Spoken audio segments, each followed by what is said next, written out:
The Tale of Jolly Robin, Chapter 18. On Top of the Barn. All the feathered folk on the roof of Farmer Green's barn saw at once that Jasper Jay had told the truth. The golden bird was a rooster, just as Jasper had said. But it seemed strange to them that a rooster should sit on so high a perch. "It looks to me," said old Mr. Crow, "it looks to me as if he had flown up here and lighted on that rod, and then was afraid to fly down again." "I'll knock him off," cried Jasper Jay, and he made ready to swoop at the stranger. "I wouldn't do that," said Jolly Robin. "No," Jasper Jay replied. "I know you wouldn't. You'd be afraid to do such a thing." "It's not that," Jolly Robin told him, "though he is 10 times my size. This is what I mean. He's a peaceable fellow, and though I will admit that he seems a little too proud, he hasn't harmed anybody, so why should anybody harm him?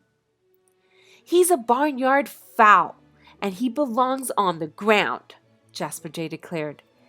"If we let him stay up here in the air, there's no knowing what Farmer Green's fowls will do. All his hens and roosters, and he has 100 of them, may take to flying about where they don't belong. This golden gentleman is setting them a bad example, and it is my duty to teach him a lesson." Now, the real reason why Jasper wanted to knock the golden rooster off his high perch was because he was so handsome. Jasper's fine blue suit looked quite dull beside the golden dress of the stranger, and that was more than Jasper could stand. "Here I go!" Jasper cried, and he left his friends and flew straight at the golden fowl.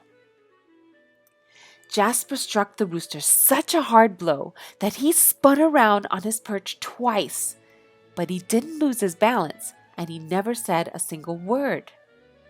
"I'll pull out his tail feathers this time," Jasper squawked as he darted at the stranger again. But Jasper had no luck at all. Though he pecked viciously at the tail of the golden rooster, he succeeded only in hurting his own bill.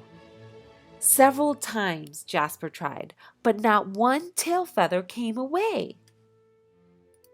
And some of the onlookers began to smile. Old Mr. Crow even guffawed aloud, but Jasper Jay pretended not to hear him. "Don't you think we'd better go away?" Jolly Robin asked Jasper at last. "I think you had better leave," Jasper screamed. He was very angry because he knew that his friends were laughing at him, and instead of flying at the golden rooster again, he made a swift attack on Jolly Robin. Being angry, Jasper had forgotten that Jolly Robin's wife was present, and to the blue-coated rascal there seemed suddenly to be as many as 6 Jolly Robins, each one with a furious wife too. Jasper fought his hardest, but he was no match for them.